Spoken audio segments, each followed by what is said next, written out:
Welcome to the Design Thinker podcast, where we explore the theory and practice of design.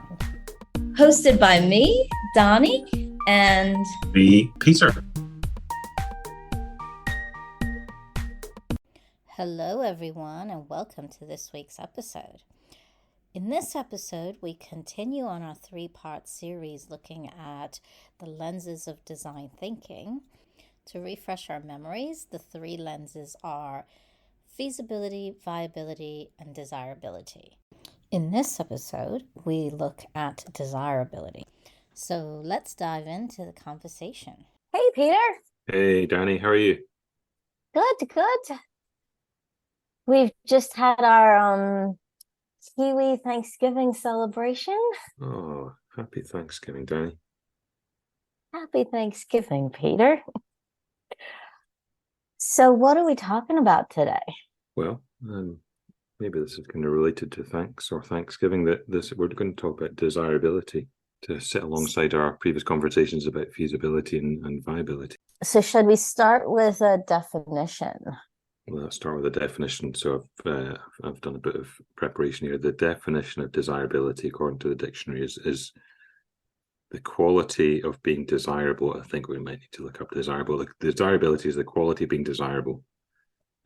So maybe let's have a look at what desirable means from the dictionary and where does it come from. It says wished for as being attractive, useful, or necessary. A desirable person or thing comes from. This is quite circular. It comes from Old French, but it's suggested perhaps by Latin desiderabilis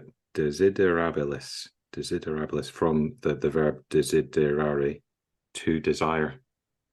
So it's not really changed much over the years because there's no real revelation. I found a definition that says worth having or wanting. Okay. Pleasing, excellent, or fine. Excellent or fine, was that the last one? Yes. Right.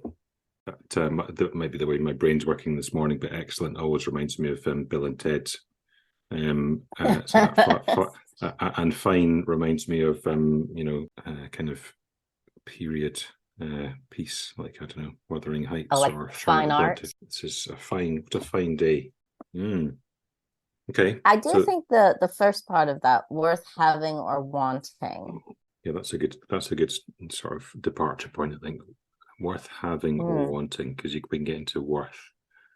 What makes something to somebody worth having or wanting. Then I also found coveted, in demand, sought after. In demand and sought after. I get where all these definitions are kind of coming from and going to. Something missing for me though. What about you in terms of this context of our desirable, feasible, viable model? Worth having or wanting for me is, so if we think about the lenses that we've been talking about, a product or service needs to have that element of people wanting it. Coveted and in demand, I don't know. I think the word coveted for me has the connotation of like there's a scarcity with it. Mm-hmm. But I think in our work, when we create things, part of design work is actually making it accessible for people. And so that word coveted for me doesn't quite land if I think about the purpose of human-centered design. Yeah, me too. It's almost the opposite. Yeah, to creating something that's scarce, whilst it may and something, and therefore maybe creating the demand from that scarcity might be, I guess, helpful from a commercial point of view. And maybe that's the kind of overlap between desirability and viability, perhaps. But more aligned to maybe it's a values thing that we share, that whatever we're designing ought to be accessible and available to as many people as possible, like especially if it's meeting a need, and meeting the need is the thing that or being needed is the thing that's missing from these definitions of desirability, because I always think of desirability as, and maybe it's worth having because to somebody because it's going to meet a need for them. So it does. It reminds me of something I did happen to come across during the week. I don't know if this is the right time to bring it in. Oh, is this a new book? Is it a book I have? Is it a book I need? This is a new book this is a new edition of a book that I've had for a while. This is I think it's the 4th edition of Universal Principles of Design. The third or the fourth. This is the previous edition was blue. This one has got some white and black and yellow on the cover. And I was just flicking through it as I like to do with a new book when it first arrives, and I'm hoping it's in this book because I built it up a lot, haven't I? Here we go. This is actually something that I'd not heard about before. Something called Maya, Maya, which is the kind of the subheader on this is a strategy for determining the most commercially viable aesthetic for a design. This is a term coined by Raymond. Do we say his name? Loewy, Loewy. From Loewy from the 50s. He's I'll read you what it says actually. It says, while some define design success in terms of aesthetics, others in terms of function, and still others in terms of usability, Raymond Loewy, the father of industrial design, defined success in terms of commercial performance, i.e. sales. In 1951, he proposed the most advanced yet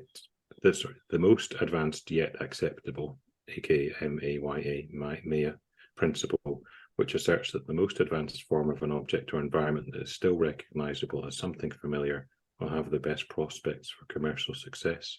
So, in other words, and I can tell by your hum that you're not convinced that this relates to desirability. When I read it, I thought this does relate to desirability. I've remembered this train of thought I'm on. So, this is an example of something that is designed to be, let's call it aesthetically desirable in order to generate commercial success. It's like the contrast to maybe our perspective and our values in our, for me, desirability kind of starts with something that meets a need that perhaps is either not being met at the moment at all, or isn't being met as well as it could be with any existing, design or solution. And I guess sometimes I'm trying to think about some of the things that exist in the periphery. Mm-hmm. One of the things that came out of the Industrial Revolution is that the ability to produce things in mass. A byproduct of producing things in mass is that, or in large quantities, is that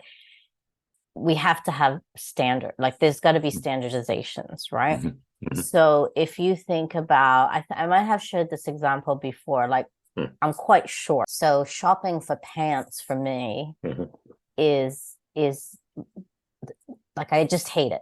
Mm-hmm. Petite size is considered being shorter than 5'4". Okay. To me, I wish I could be 5'4". Okay. Right. Mm-hmm. But as a population, I can understand why they've defined petite sizing to be below that height. So because I don't know that it would be commercially viable to make pants that are, suited for women that are on the shorter end, because volume wise there just isn't that many. The same thing was like, I have really tiny feet, so generally if there is a shoe I want, I have to go buy it right away because they'll only have 1 or 2 size 6s. Like that's an American sizing. I don't know what that is in New Zealand, but because it's incredibly hard to find shoes that are that small, and they don't make that many of them, because I think the average foot size is like an 8 for women.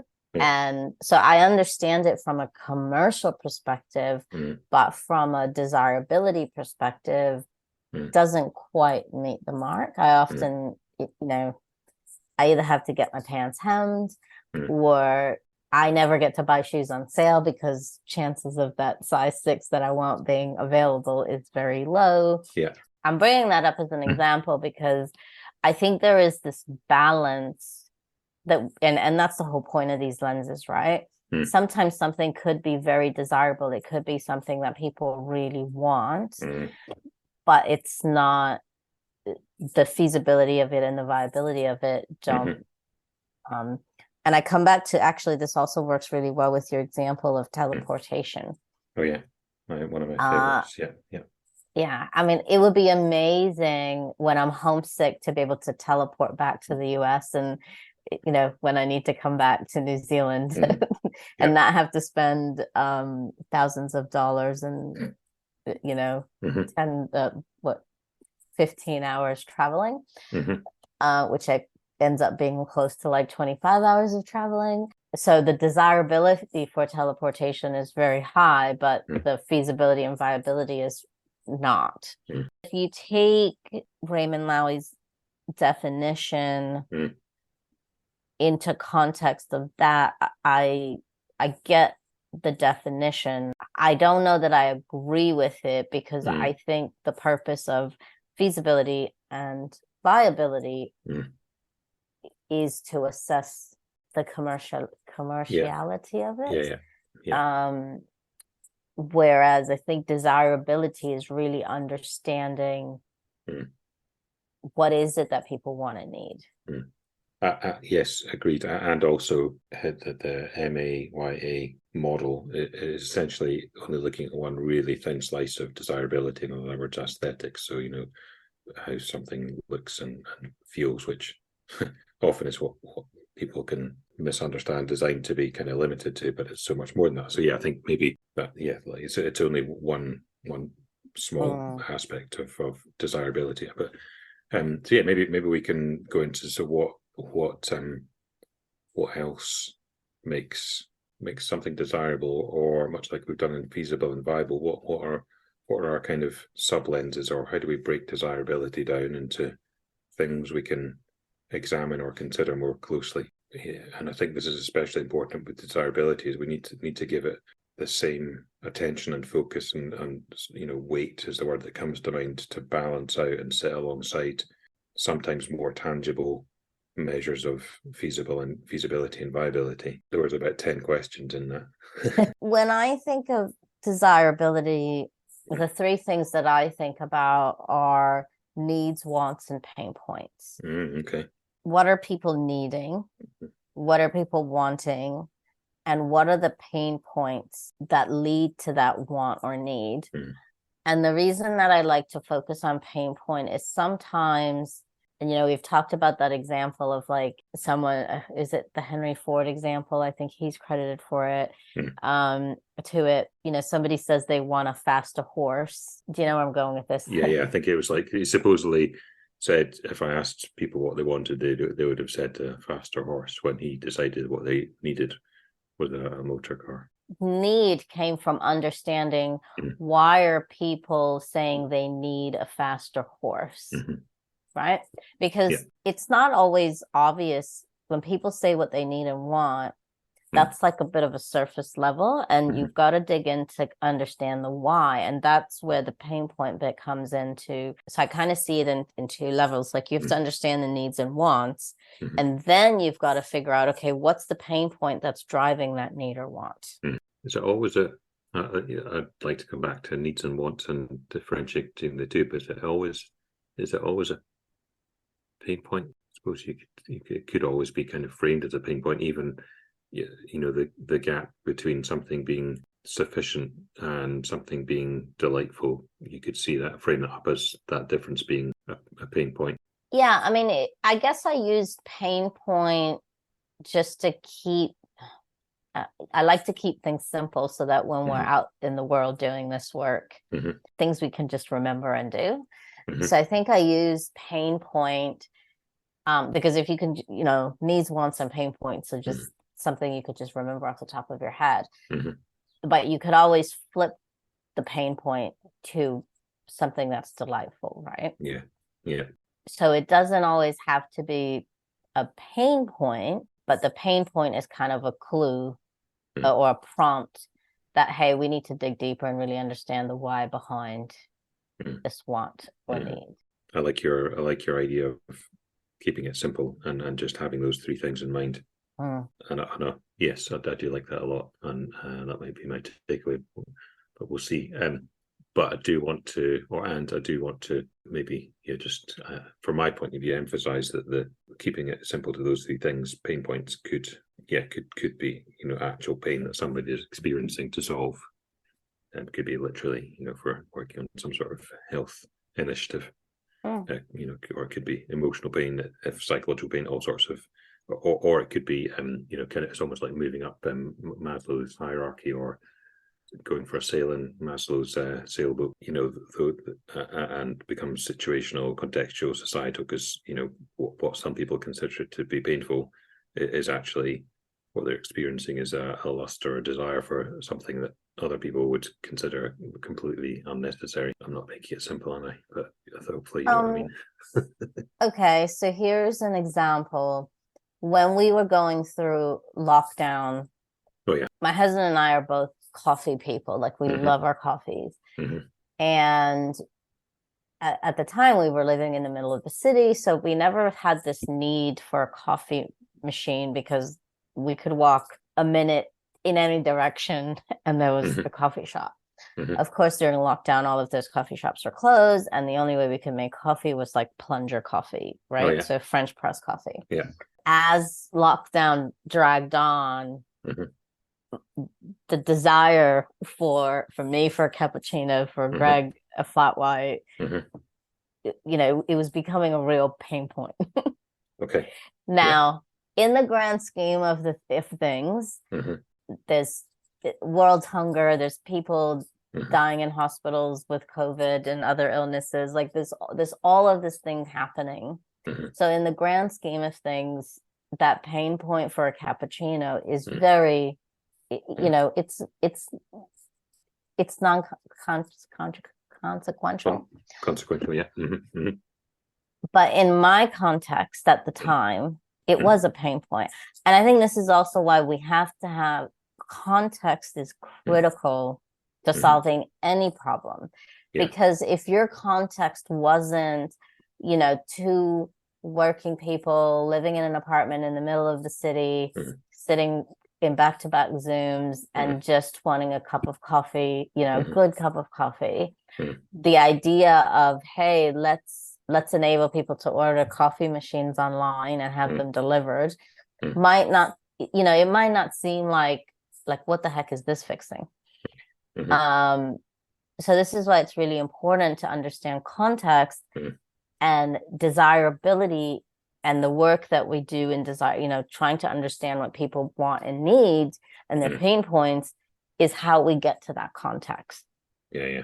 Right? Yeah.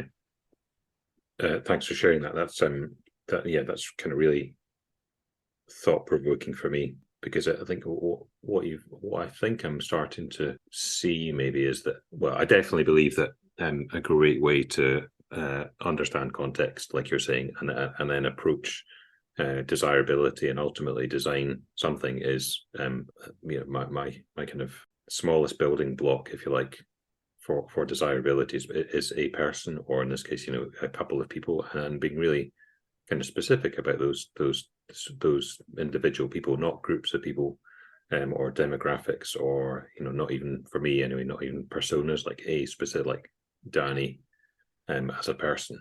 So why does she like cappuccino, for example? What is it that she prefers about cappuccino compared to plunger coffee, etc., etc. For me anyway, in my approach and my method, I suppose, is that's what really starts to get me interested, because if I guess it's, if I can figure out what's desirable to Danny, I can hold the belief that there must be hundreds, thousands, tens to hundreds of thousands, millions of, depending on the context and the problem, just like Danny, who needs that, who have that same pain point, or need, or want. But the thought that was developing in my mind there is maybe in some way that's slightly different to, this could seem a bit wacky, but the forces involved in feasibility and viability, I think, tend to be more maybe what's the word, structural or organizational. They're just kind of part of, it's almost like this desirability is about a person, the person, feasibility and viability tend to be more about things bigger than individuals, like systems and processes. So this is an interesting. So go with me here. Okay, well, you went with me, so Building on your thought here. Yeah, okay, I can see that you've that I've provoked some thought in you. So yeah, let's see where this goes.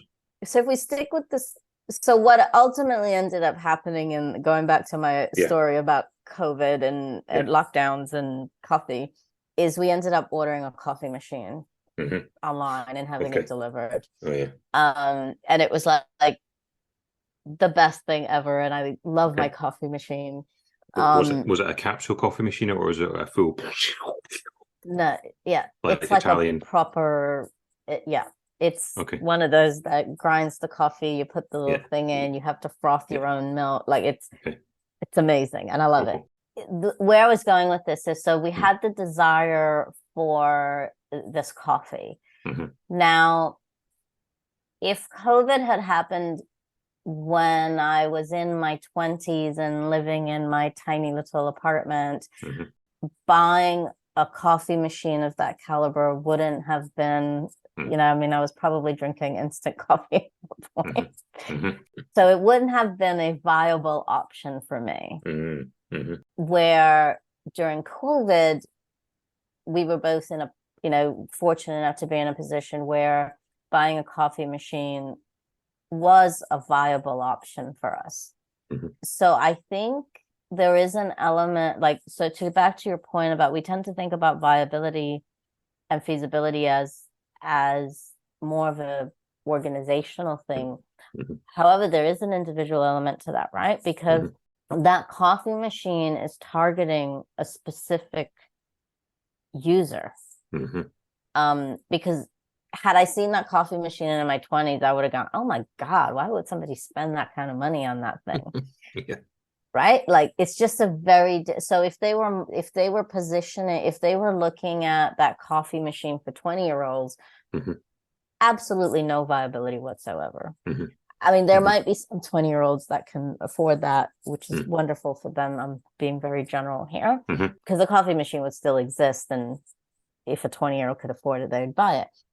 But what I'm saying here is that viability and desirability are linked, because I think to some degree, the thing, and this might go back to your comment about Maslow's hierarchy, like the things you desire for or wanting or that are pain points are relevant to where you are in life. I think we have to think about, so I think those two things go hand in hand. Yeah, that makes sense. So yes, if we're investigating desirability, considering desirability, so we've got needs, wants, pain points, and what we're, I guess, talking about here is and making more explicit is actually those three things are, I think we agree that they're worth investigating and understanding from an individual person's perspective, and that and then a contextual, like what's the context of this pain point, this need, and this want. Maybe context could include what stage of life you're maybe breaking down. I mean, maybe it's enough to say they vary from individual to individual, but and also context to context, because somebody's need or want will change in the context. I'll borrow a story from another book that I'm reading at the moment. It's about, this is the original book about the idea of jobs to be done, or jobs theory, competing against luck. I keep mistakenly call it competing with luck, but it's called Competing Against Luck, by Christian Claytonson and some colleagues. Kind of classic, if you like, story or case study that started off the jobs to be done thinking and framework, and they developed it into a theory which is really focused on desirability, and especially helps us think about needs and wants and pain points. But the classic story is about milkshakes. So the consultants were hired by a fast food company in America to help them sell more milkshakes, basically. And the consultants decided to start investigating and understanding why it is that people bought milkshakes right now in this fast food restaurant. And the way that they started investigating that was, well, they looked at some data, they looked at some stats, and they might have done some surveying, but what they actually did was, where they had their breakthrough insights, was they spent some time in the fast food restaurant and watched people buying the milkshakes, and then followed up with some of those people to say, to ask them, why they bought the milkshake. And it took them a while to sort of scratch the surface with lots of different people, but they eventually had a couple of really important breakthrough insights through watching people buy it, talking to them about why they were buying the milkshake, and they discovered their first kind of breakthrough was people who were buying milkshakes in the morning. They noticed there was this spike in demand for milkshakes around breakfast time, which kind of puzzled them because they'd initially, hadn't really considered a milkshake to be a breakfast item. And what they saw in the fast food restaurant was people were walking in by themselves. They were buying a milkshake, and then they were walking out of the restaurant, get back in their car and driving away. And when they started to speak to people, what they discovered was that people were buying the milkshake basically keep them from being bored during their commute. Because the milkshake, and the reason they were buying a milkshake is because this particular milkshake in this restaurant was quite thick, so it lasted people good 20-30 minutes sitting in there. And well, one person apparently said that it fits in my cup holder, and showed them their hand. This cup fits in their hand. They can drink the drink when they're driving their car, and because it was thick, it would last them their whole commute, and it would also keep them feeling full till it was time for coffee break mid-morning. The need they had was not a healthy, nutritious breakfast, or just something it wasn't just about drinking something to feel full. And the need they had was something to do during their commute. That was kind of breakthrough and insight number one. And for the purposes of this story, that was context number one for the fast food company. So they started to think about, well, how might we make this milkshake, even more interesting to combat the boredom? How might we make it last even longer for these particular customers in this particular context? What they also realized, and this is like the second part of the story that I learned in the book is often missed out from the kind of sharing of the stories, that so the job, if you like, of the milkshake that the company was then designing to do was, for those group of customers, it was about the commute. It was about staying full and stopping getting bored or driving to work. For a totally different group of customers in the afternoons, around the end of school time, when parents were coming in with their kids, having picked them up from school, and they were, between school and sports practice, say the kid needs something to actually fuel them up for sports practice. And the one of the stories they uncovered was a parent who saw buying the milkshake for their child as a way to feel like a good parent, because they were giving them something to keep their energy up, and also it felt like a treat.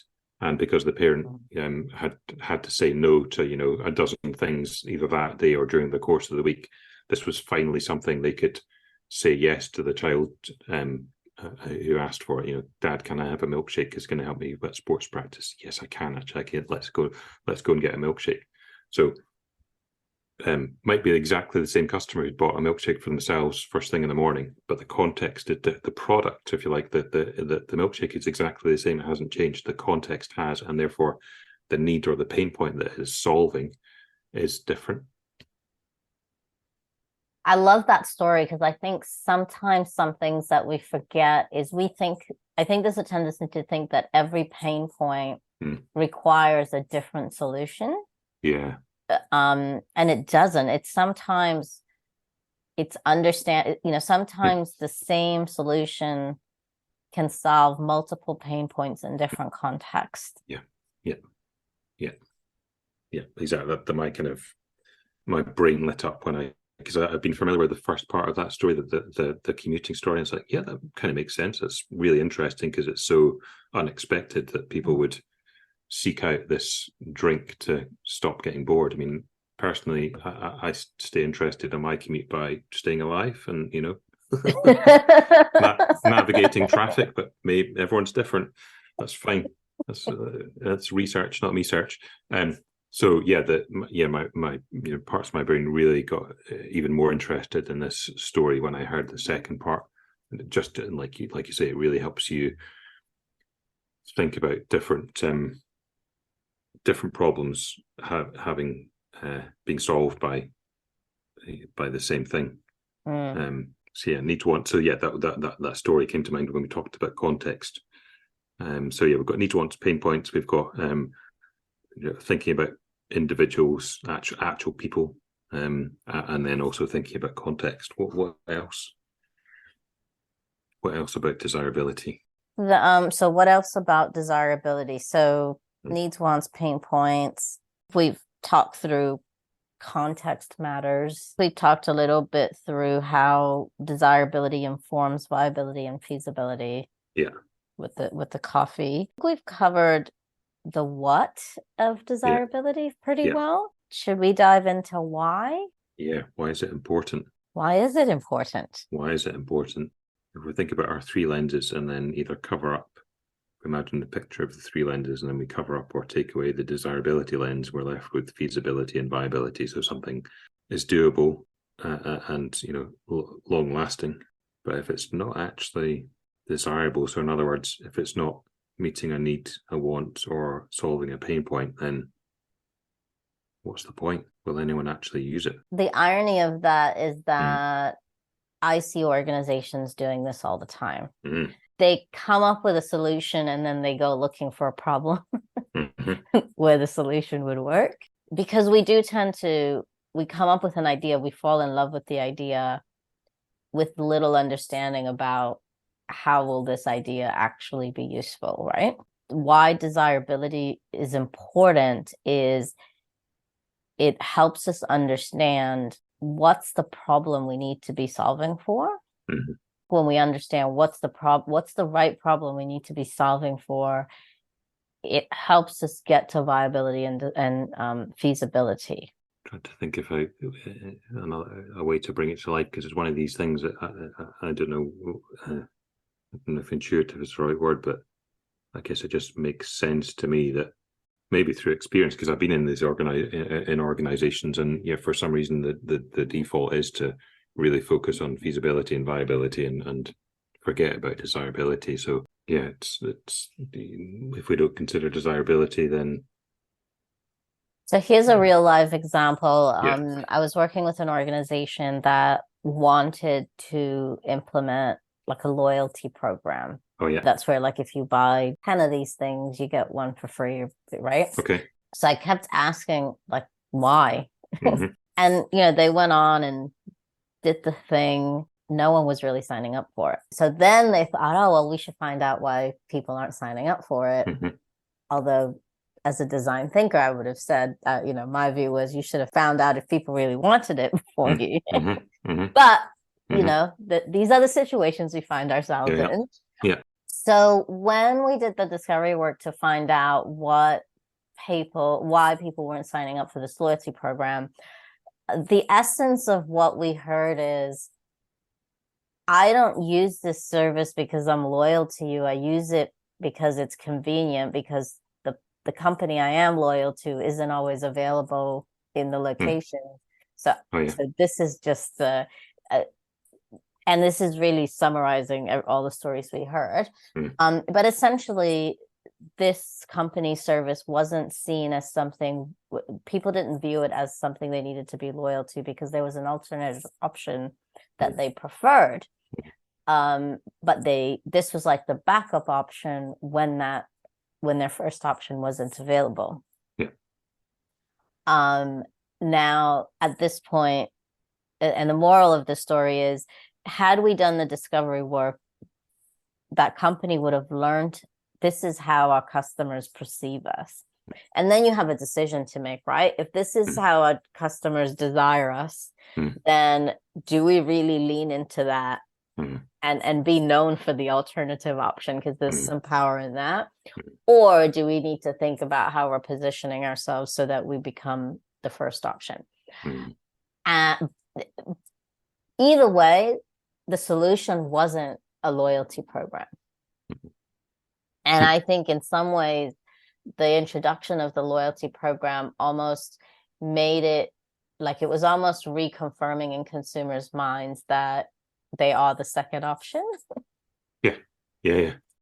That's an example of why desirability is important, Yeah, because if you don't understand, yeah, desirability to me is really about understanding who it is that you're serving and mm, what it is that they want, so that yeah, you can deliver that yeah, to the best that you can and balance it with the other two lenses, right? yeah, yeah. Nice. I can't make that any better. That's perfect, perfect Nothing like a real definition. life Yeah, story yeah. to Nice. You know, and maybe just the extra couple of words is, you know, why is it important for organizations, companies, us as designers to consider desirability? Why is it important to understand that? And you've just described that really well. So I think in the next stage in our kind of conversation is we've talked about what and why, and now it's like how. Yep. Yeah. So I was thinking about, you know, our six capabilities, our design thinker capabilities. What would you say? Which ones come into play, or which ones do we kind of dial up when we're investigating desirability? So absolutely empathetic exploration, Yeah. because without that, it's really hard. You know, if we don't walk into situations, so desirability for me is an exercise in discovery. Yeah. Right? It's really about understanding needs, wants, and pain points. And we Mm-hmm. can't really do that if we're not using that empathetic exploration muscle, Mm-hmm. because without that, we could end up coming across like judgy little, you know what. Mm-hmm. Mm-hmm. Mm-hmm. So I think definitely that. The situation optimizing one. So this is, you know, being able to understand the constraints and balance pessimism and optimism. You really need that, because I think if you're spending your days understanding the wants and needs and pain points of people, it can go Mm-hmm. it can go downhill into a downward spiral pretty quickly. Mm-hmm. Visual communicating is really important here, because it could be I think it's our predominant way of communicating seems to be verbal. Mm-hmm. There's a lot of we can go much deeper into understanding things with visuals. Mm-hmm. It's a very different experience if you put something in front of somebody that they can see. Yeah. Or even if you're using a whiteboard and sketching it out or mapping it out, or like that creates that elevates a conversation to a very different level. Yeah. Yeah, definitely. If we go, you know, extending visual communication into including prototyping of, you know, physical prototyping that people can not just see but touch, then yeah, they're starting to often we don't really we kind of gloss over or ignore or have learned to work around our own kind of pain points. We don't necessarily tune into our own needs and wants. So being shown either a picture or, you know, a wireframe or a prototype app, for example, or, you know, a physical prototype of something that can unlock in us a realization that, oh yeah, this is something that currently experience as a pain point. Yeah. So I mean, as you were talking there, you know, my question about which of these, well, all of them is the short answer, isn't it? Because, you know, the capabilities kind of we apply all the time as we're designing and going through our design thinking approach. But what I start to think about as we transition from that empathetic exploration and starting to understand what the needs, pain points, and what need, want, and pain points are, then we can start to get into some idea generation. To having understood what the pain points are, then the next stage is, well, how might we help people with those pain points? So obviously idea generation comes into that. So does visual communication, and but then stepping forwards into curious experimentation and bringing those ideas to life, and moving on from speaking of context, moving from people giving you interesting thoughts and feedback from a rough and ready prototype is one thing, but actually building something that they can use in the context of their lives. So, the fast food company might have been making some kind of experimenting curiously around what are the ingredients in a milkshake that's going to make it even more interesting for the commute, or maybe even more delightful for the child to get as a kind of reward or gift from their parents after school. What other top tips have you got around practically discovering desirability and maybe the second uncovering what's desirable, and then discovering what the best way to make a solution desirable is?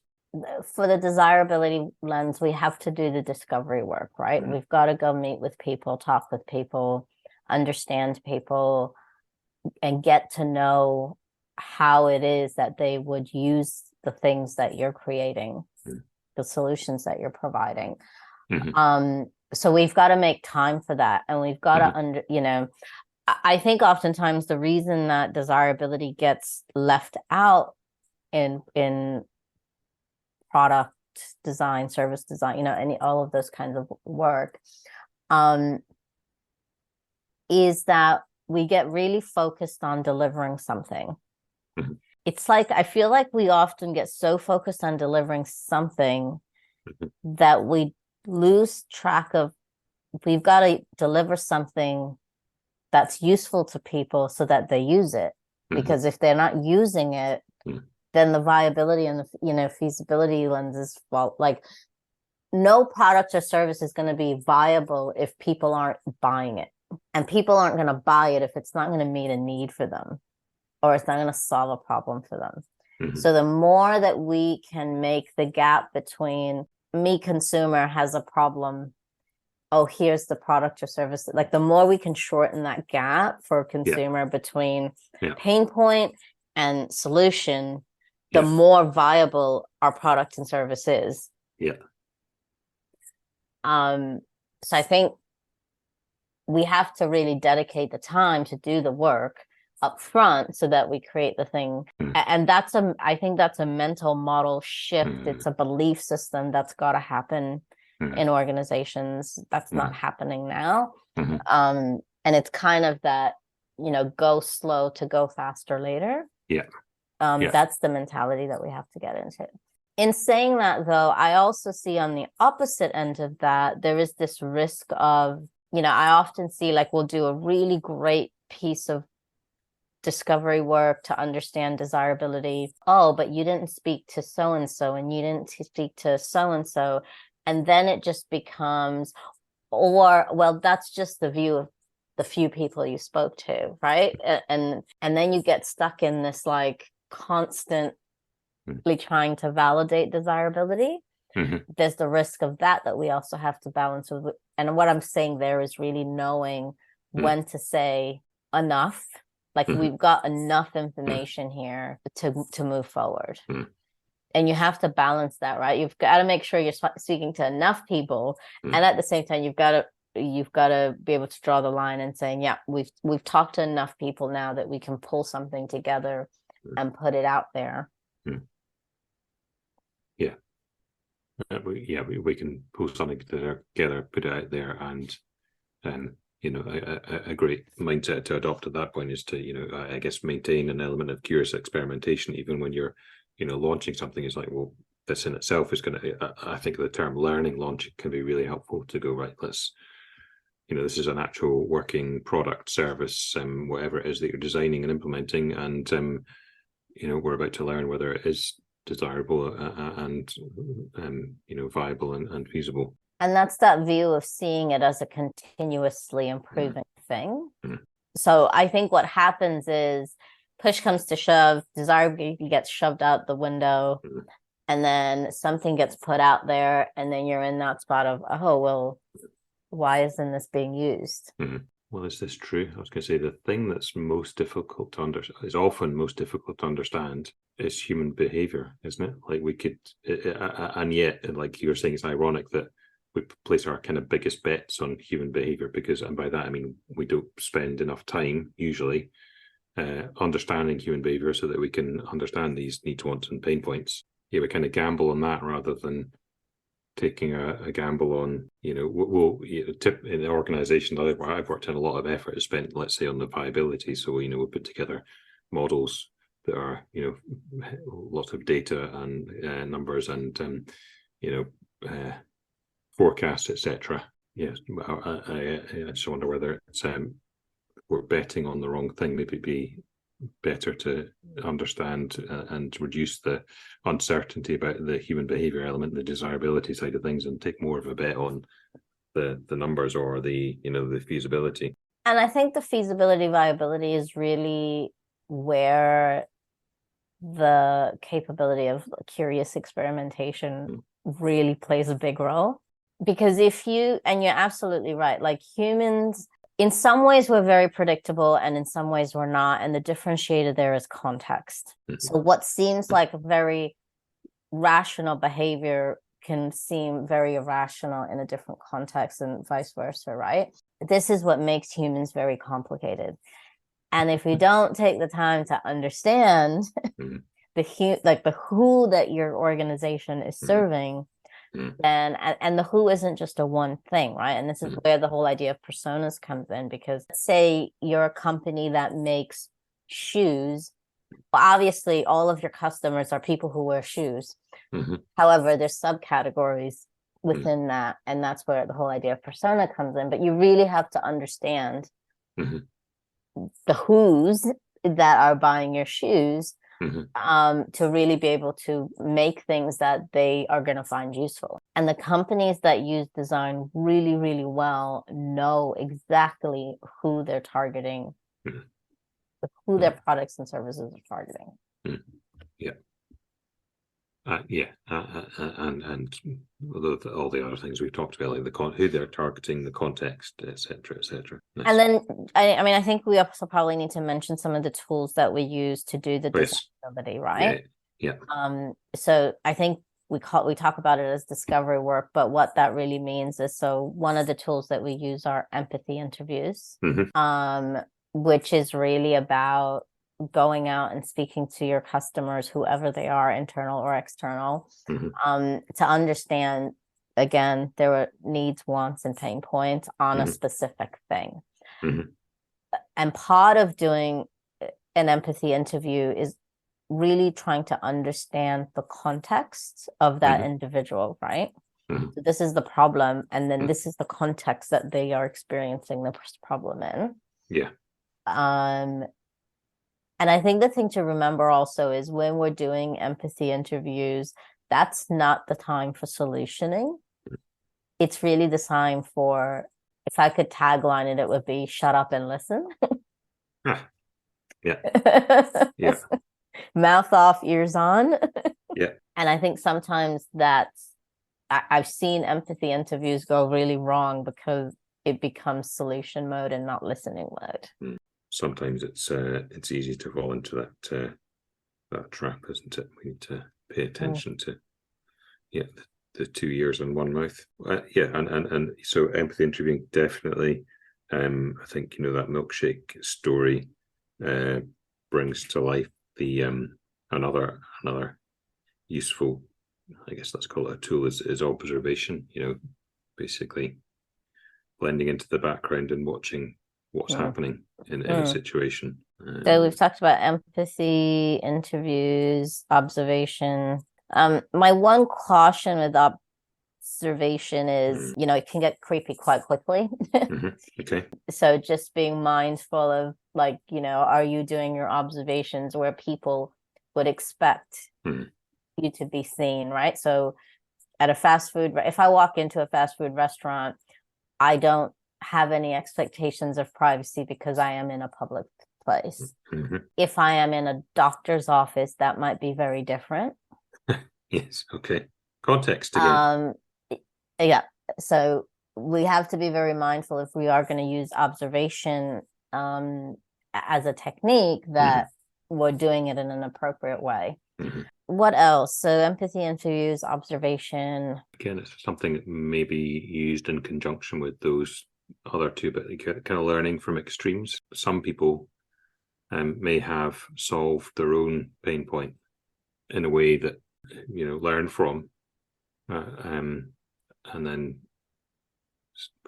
provide a similar solution to a wider group of people. And how does that relate to learning from extremes? I think people who are doing something, they're kind of experiencing the pain point to such a degree that and so frustrated with an absence of a solution that they've created their own. At the other end of that kind of extreme is people who are tolerating the status quo, perhaps. So I think another way we can do this is it's a type of research where you have people show you how they're doing something currently. Yeah. It's kind of a version of prototype testing, but let's say it's a product, and you want to understand better how are people using it. You can actually get them to show you what they're doing currently, and how is that working or not working. So empathy interviews just doesn't have to be just about talking, right? It can actually be watching asking somebody to do something and then talking about, how are you doing that? Does that work? Does that not work? Yeah.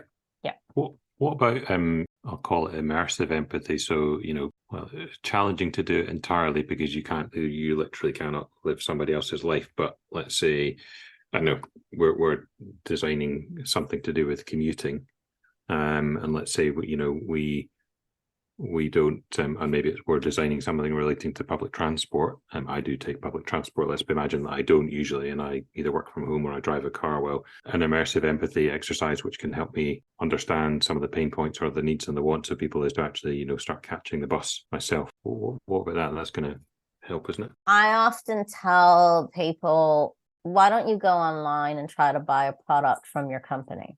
Because that alone would give you a lot of insights into what works and what doesn't. Last year, I did some work with a company that was redesigning their recruitment process. And one of the things we looked at was online application. And I said to everyone, you need to go online and apply for a position at your company, and then make notes of all the things that you're thinking, feeling, and doing. And it was very eye-opening for that team because they didn't realize all the pain points that existed within that process, because either when they applied for the role, the role that they were in, like they had forgotten about it, or things had changed since the time that they did it, and they just weren't aware of what that experience was like. So I think sometimes literally walking in the shoes of someone is very eye-opening. Some cautions to that. I know the disability community doesn't endorse this, and I agree. Like, if you are an abled person and you want to understand what it's like to be in a wheelchair, I don't think it's appropriate to use this technique in that situation. Okay. So I think just being sensible and thinking through. And this is also why we have to understand a bunch of different techniques so that we can be mindful and apply the best technique for the context again. I think we need an episode on context. Yeah. That's a good idea. All right. So I think we've explored a couple of tools there, a few tools. It's a good starting point. We've explored why desirability and understanding desirability is important, and what we're thinking about wrapping this up. Danny, what's our takeaway? Well, I was going to say any last thoughts before we get into our takeaways. And there is one outstanding item that we talked about in our previous episodes. Okay. When we had like the different subcategories, we had do you know what I'm talking about? Like, we had talked about financial, strategy, sustainable, political, ethical, and we had mentioned social, and we hadn't really looped back to that one in this episode. When we were talking there, we were thinking about what is socially desirable, or thinking about the socially acceptable. Mm-hmm. What were we thinking of when we thought about social being part of desirable? So I think what we were talking about is it a socially desirable? Like, do we have to think about society as a whole, and if a solution is going to be like socially acceptable? Yeah, I think we do, is the short answer to that. And I think there may be two slightly different things. Like socially desirable suggests considering the impact, both intended and unintended, a society. And you could go, right, is it, my suburb, my organization, is it the whole world, and everything in between? And then socially acceptable, I guess, is kind of related to that. But yeah, that's it. It's less about what is the impact, in my mind, less about that and more about this, maybe the understanding of something being desirable. It's like investigating the current, or trying to understand what behavior change might be needed, and maybe shifting something from being kind of socially, well, maybe it's something from socially acceptable to socially unacceptable. I wonder if it's about, we need to be mindful, like the social norms of a community, whether that's local, national, global, right? Again, coming back to context. So I wonder if it's having an awareness of what are the social norms of a particular, whatever the context that you're working in, you need to have an understanding of what the social norms there are. And I think about, in some communities, it's perfectly acceptable to just walk in and start asking questions and, kind of gathering information. And in others, it wouldn't be. So going back to when I was talking about observation, right?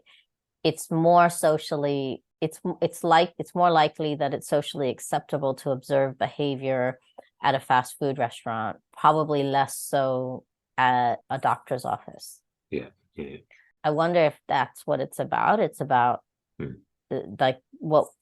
so when we are looking at this desirability lens, it's really thinking about, from a social perspective, it's thinking about what are the social norms and what are, that is part of the context. What are the social norms currently, and then maybe it leads you to understand, or try to understand, what the social norms might need to be in order for you to be able to solve or help somebody with a pain point. The story that comes to mind for this, for me, is I think it might have been Nike designing sportswear for women that want to dress modestly. There's a view of what sportswear should look like, but that way of dressing isn't the social norm in every society, right?